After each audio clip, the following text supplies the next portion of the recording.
What I want to do in this podcast is do a sort of quick and dirty history of tourism. Just going to spend a few minutes talking about tourism in its sort of original form, then get into more specifically Hawaii tourism, the history of modern tourism, as I mentioned last time, begins in the early 19th century. When you start to get folks with, what you would now call the middle class, so you start to get a group of laboring class that have a little bit of extra money. In Europe and in the United States, but especially in Europe, you really couldn't do much with the extra money. It wasn't enough to, buy a new house.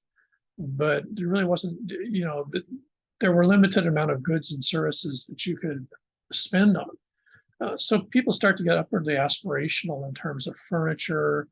This is a period of time when, for example, having, just I think I mentioned once before, having Chinaware becomes a big thing, or having what you might call display china. And this were all ways to basically show the neighbors in the neighborhood that you were a success.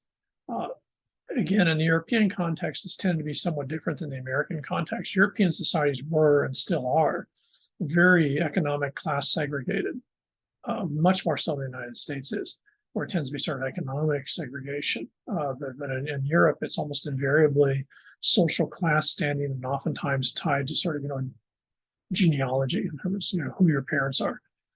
And so what you had is the folks that start having this extra money in the 19th century really are sort of limited in the options of what they can do with it. Yeah, you can buy furniture, but you don't have a place to put it because you live in a small flat.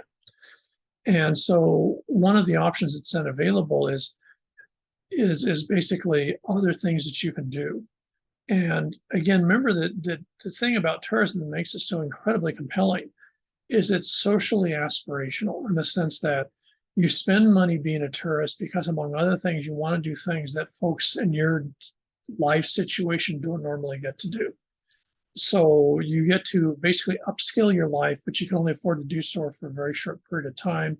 And it's also, of course, going to be almost invariably incredibly superficial, but it's still better than just going to work 52 weeks a year.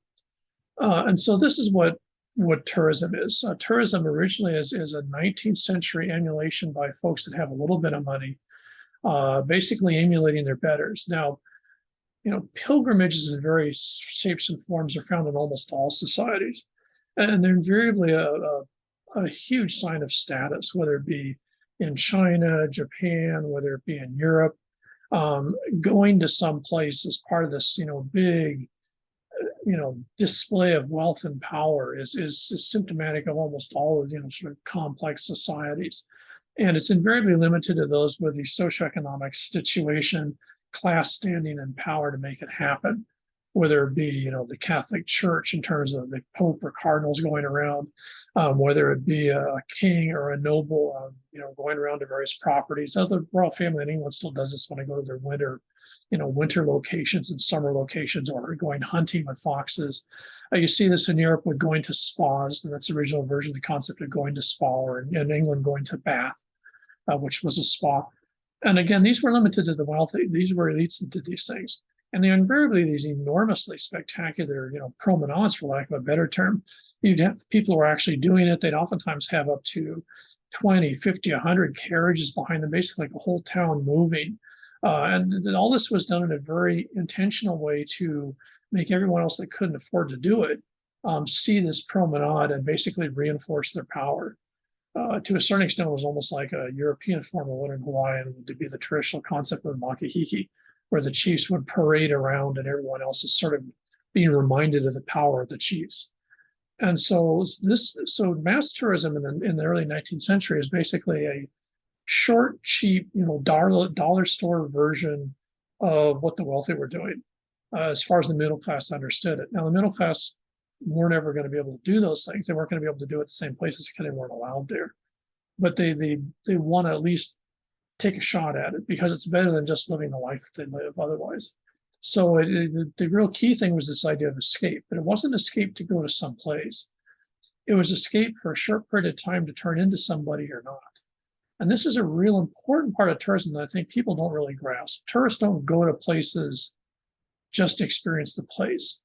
They go to places because for some reason going to that place has some sort of aspirational connotation to it.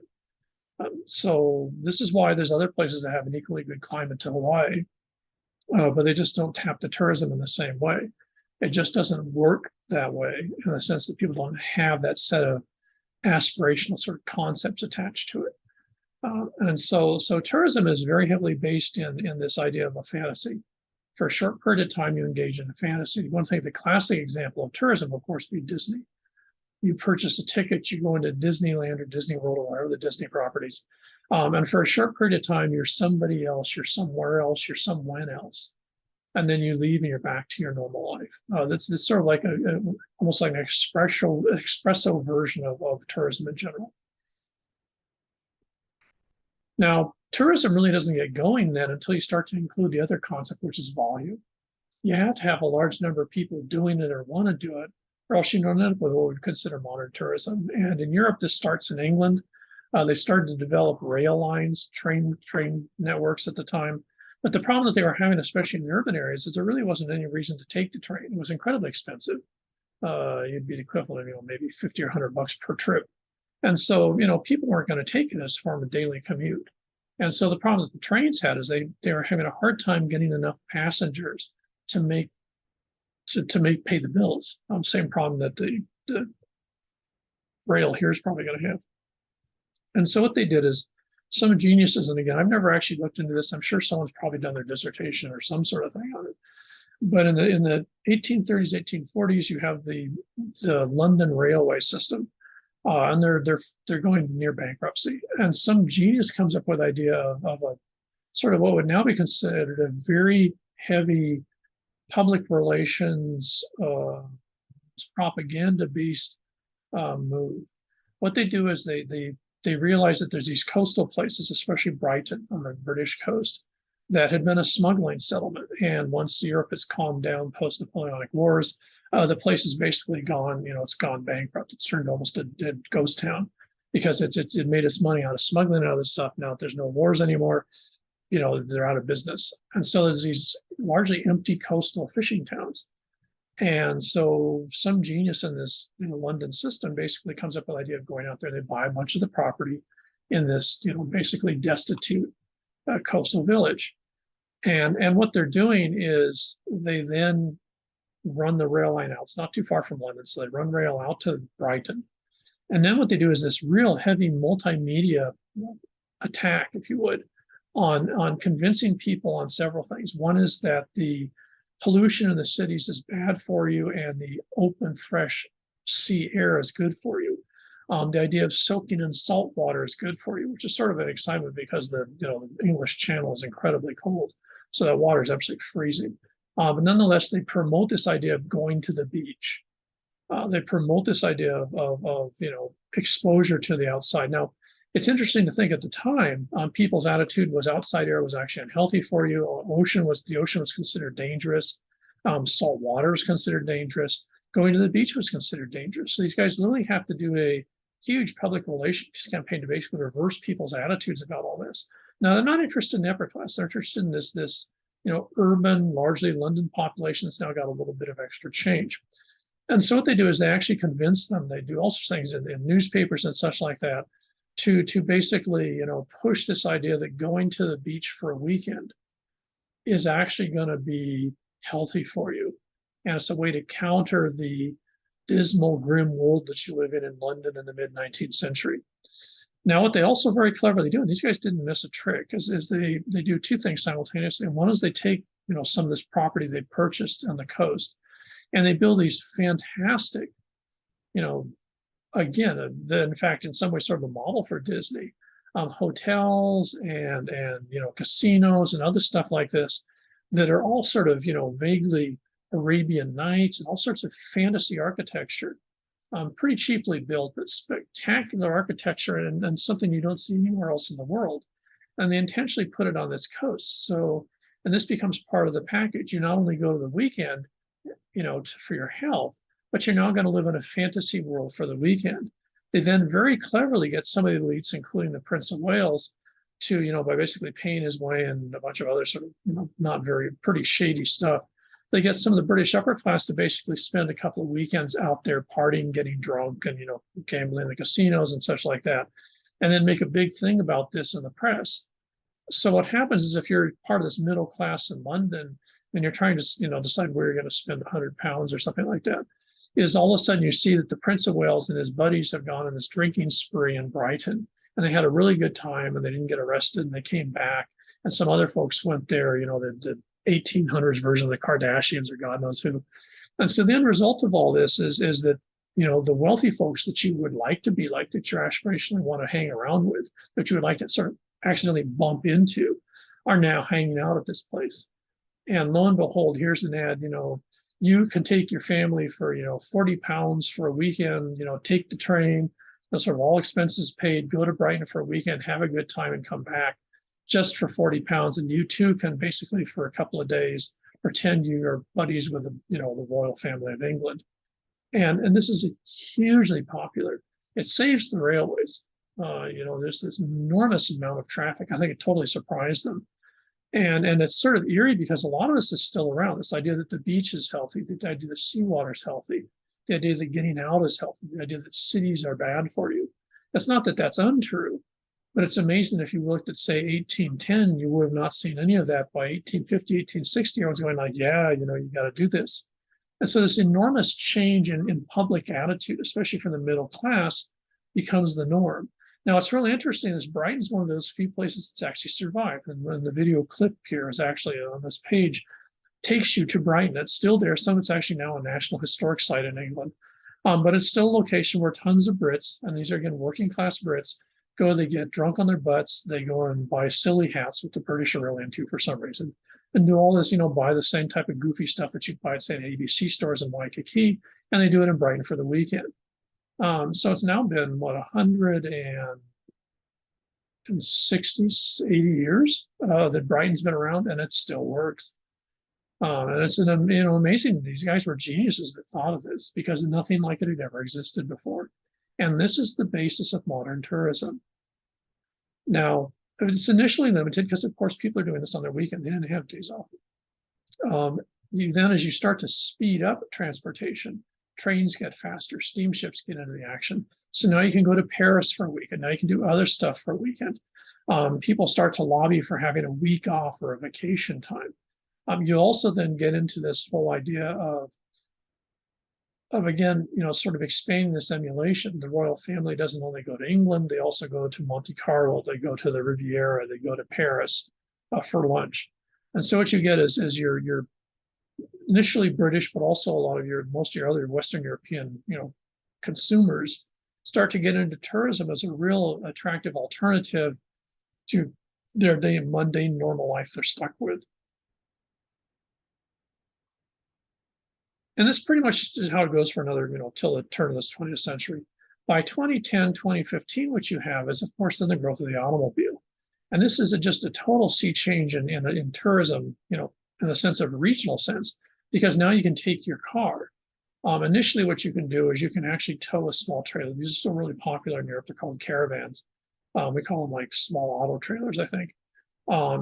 But then what you also get, especially in the United States, is you start traveling by car and you start staying what become called motels, motor hotels. And so you start to get a whole sort of network of this becomes one of the major pushes for increasing the quality of roads in both Europe and in the United States. Obviously, for commercial purposes, it's for tourism. And you start to get this enormous push in the United States for the summer break or the summer vacation so that the family can go on vacation somewhere. Now, this is invariably driven by cars. So people are driving to places. In Europe, they do the same thing. So you get an enormous increase, for example, in ferry traffic from, say, England to France. But you also get people in England driving up to Scotland or going to Wales or something like that. And in Europe, you get the French going down to the south to the Riviera or going to Spain. So what happens is people start to use their mobility of their car as a way to basically, take their vacation. Now, of course, this has a huge impact on for example, steamship and train travel, because all of a sudden they're part of the tourism industry starts to collapse because now it goes independent. Now people are doing it in their own time in their own venue. It's pretty much where it stays. In the 1960s, the next enormous change in tourism occurs when you move from the car to the jet. Because the problem with air travel prior to the 1960s is propeller-driven planes went about, maybe 250, 300 miles an hour. I think the Stratoliner that used to fly from San Francisco used to take 16 or 18 hours or something like that each way. And so, you could fly by planes, but one, they were incredibly expensive. And two, they really couldn't carry much in the way of passengers because you had to provide, basically 24-hour customer service for your passengers. So airlines basically emulated ships. They emulated a steamship. In the 1960s, and United Airlines is the key player in this, is the realization that once you have jets, is now your travel time, for example, to Honolulu drops down to 5-6 hours. And what United Airlines did that was genius is they suddenly realized that because the air travel is shorter, because you could now fly from LA to Seattle in maybe 3 hours, you don't need to have a big space for people. They're not going to be there for a long time. So what you can do, you can treat them as cargo. Well, you basically treat them as freight. And that's what airlines have done ever since the 1960s. People are just a version of freight. The only difference between a UPS box or an Amazon box and a person is the amount of space they take up. But you can actually constrain that space. You can make it very, very small. And people just suffer with it because they're going to get someplace in a short period of time. And you have to remember, if you're on the mainland, especially right now, it's not unusual between the times of security checks and stuff like that. You might very well spend more time in the airport than you do on the plane getting to where you're going to go. And so in that situation, jet air travel revolutionized everything because now you could literally, you could fly to Hawaii for a weekend. It wasn't super cheap, but it was a hell of a lot cheaper than it had been with propeller-driven planes. And it was incredibly quick. And so you could literally go somewhere for a day. You could go somewhere for a weekend. You could certainly go somewhere for a week. And this starts to sort of become an alternative to car tourism and car vacations is the idea of a jet. And the Hawaii tourism is revolutionized by this because with the arrival of jet air travel, especially bulk jet air travel, where we nothing to fly economy or coach, when that comes up in the early 1960s, then all of a sudden now jet airplanes become these massive devices for moving tons of people really quickly to a location that's almost mindlessly distant. If you're going to sail by boat, if I still have my boat, I was sailing from here to San Francisco, it'd be about 14 to 16 days. And if the weather was bad, maybe 20 days. If I'm flying Hawaiian Air, it's 5 hours, 5.5 hours. So, it's totally mindless in terms of the amount that you're traveling 2,300 miles because you're doing it, at 500 plus miles an hour. And so in this context, distance almost doesn't really disappear, but it shrinks. And most importantly, time and distance shrink. And in this context, all of a sudden, places that were far distant, that were fantasy tourism destinations, now become accessible tourism destinations. And this, of course, is the definition of Hawaii tourism.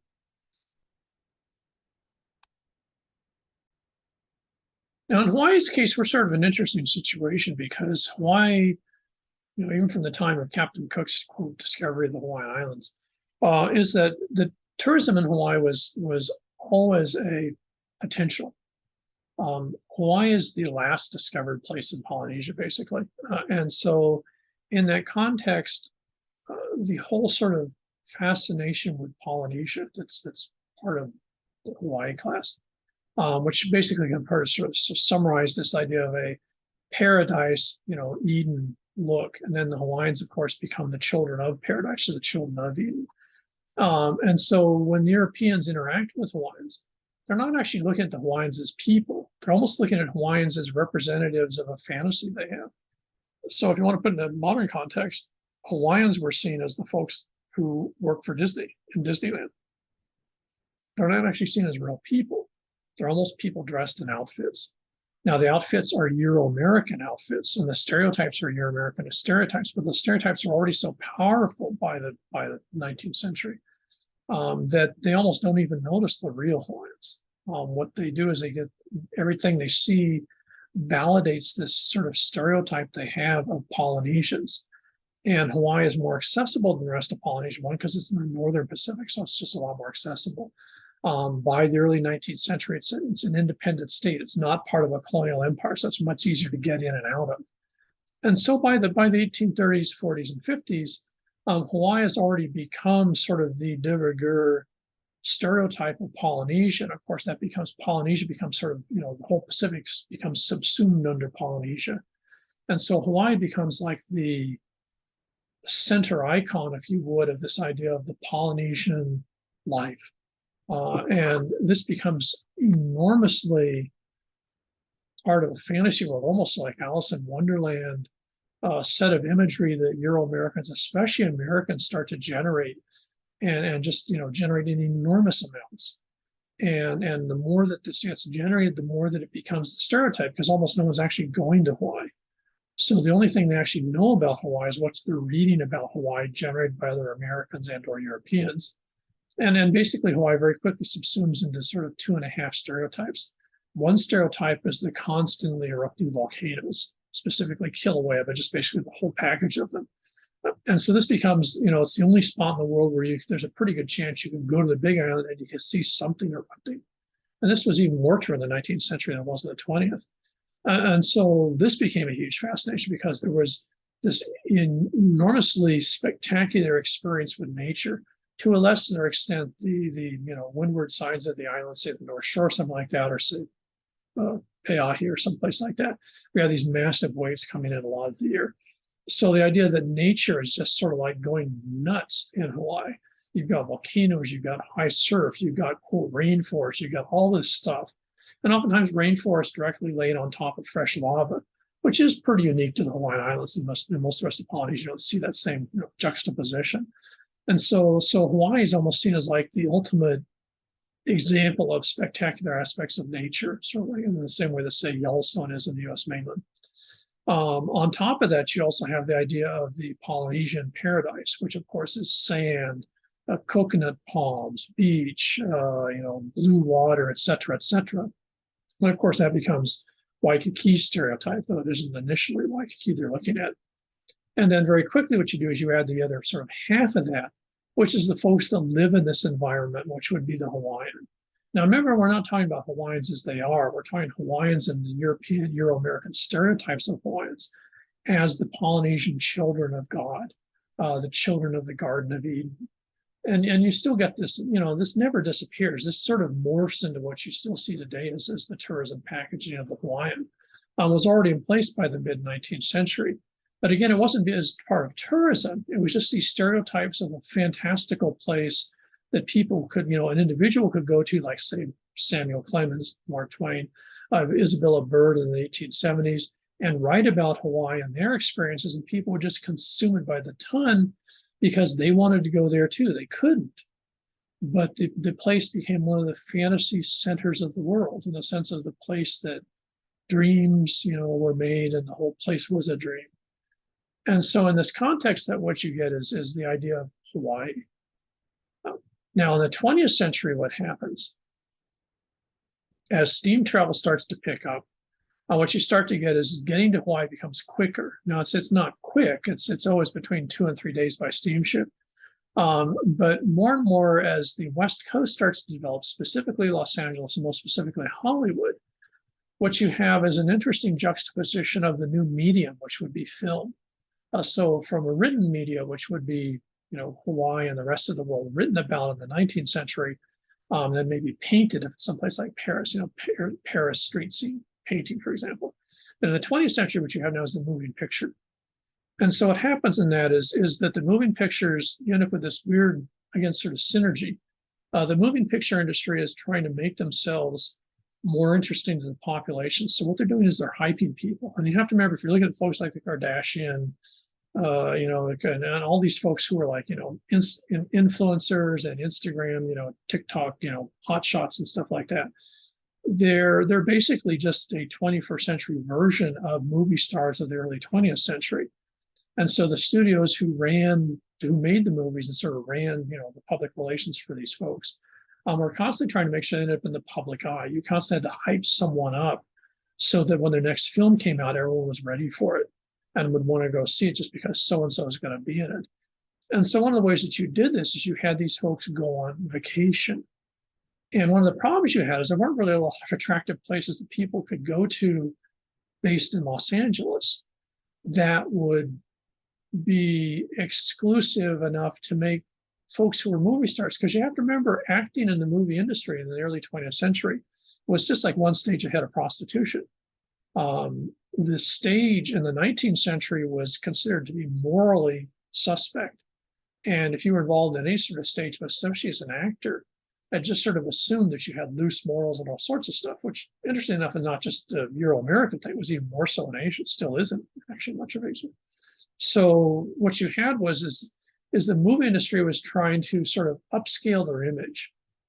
And in doing so, they needed a new place to go to because they couldn't go to the places that elites went to. So, for example, if movie stars went to the French Riviera, they weren't going to be accepted there because real elites from Europe, royal families and stuff, went to the French Riviera, and they weren't going to be sent anywhere around movie stars.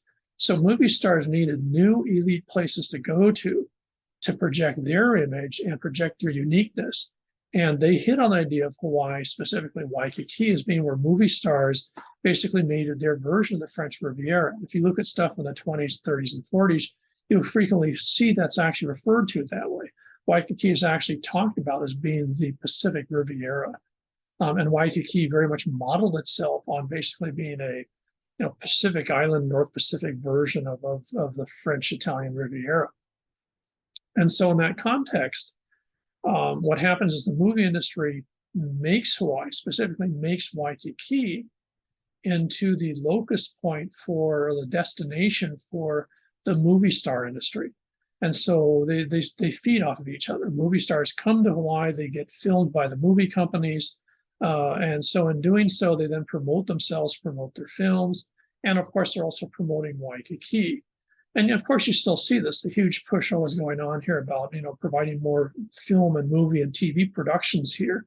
And that's one reason why that's a potentially possible thing to do, is because Hawaii for now over 100 years has been a place that the movie industry has been heavily grounded in, as it invested a lot of money and stereotyping of Hawaii, and both sides have benefited from it. And so what happens is film and tourism Hawaii, specifically Waikiki, grow up together.